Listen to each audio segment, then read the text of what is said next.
Hello, hello.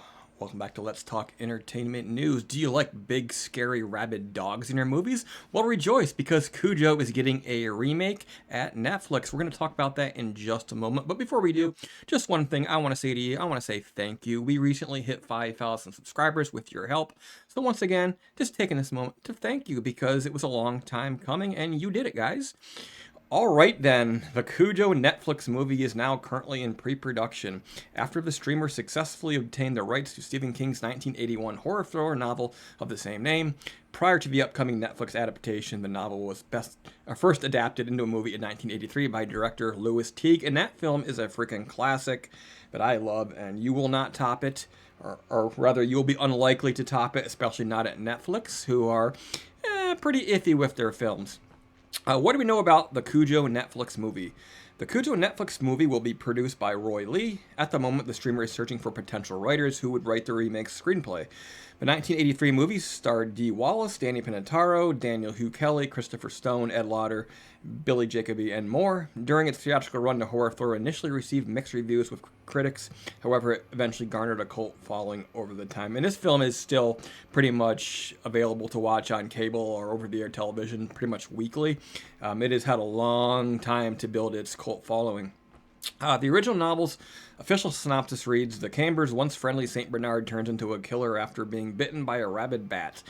Donna Trenton's husband is in New York trying to contain a disastrous ad campaign. Feeling abandoned by her workaholic husband, who is frequently out of town, Donna Trenton embarks on an affair with a local handyman.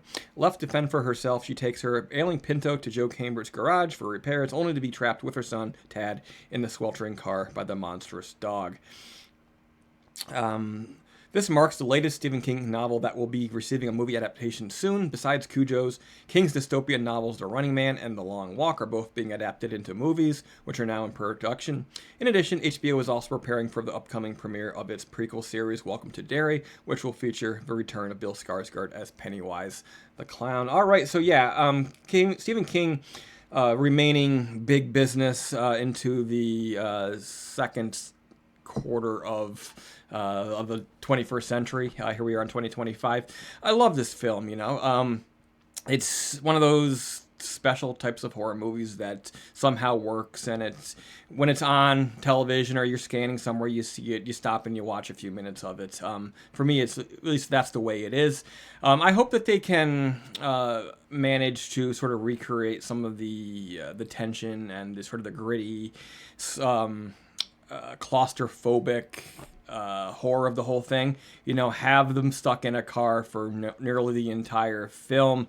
Make it freaky, make it scary. Use a real dog. Do not go with a digital dog. I think that's the most important thing. We need to see a real St. Bernard going batshit crazy.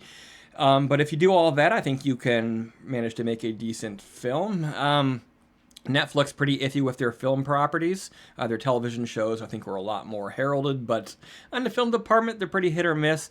So I'd be interested to see what they turn up with. If it doesn't work, who cares? We still have the original to watch. But I think the biggest shame here is that, you know, being a Netflix film, unlikely to have much of a theatrical run, but I think that big scary dogs in horror movies are best seen on the big screen.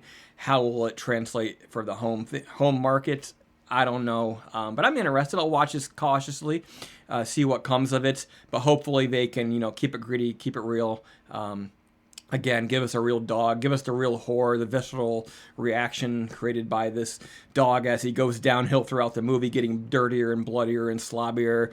And meanwhile, the family in the car is getting weaker, sweatier, more desperate, and how they all manage to get away from it. So, what do you think? Are you looking forward to a remake of Cujo? Let us know in the comment section below. But until next time, keep it creepy.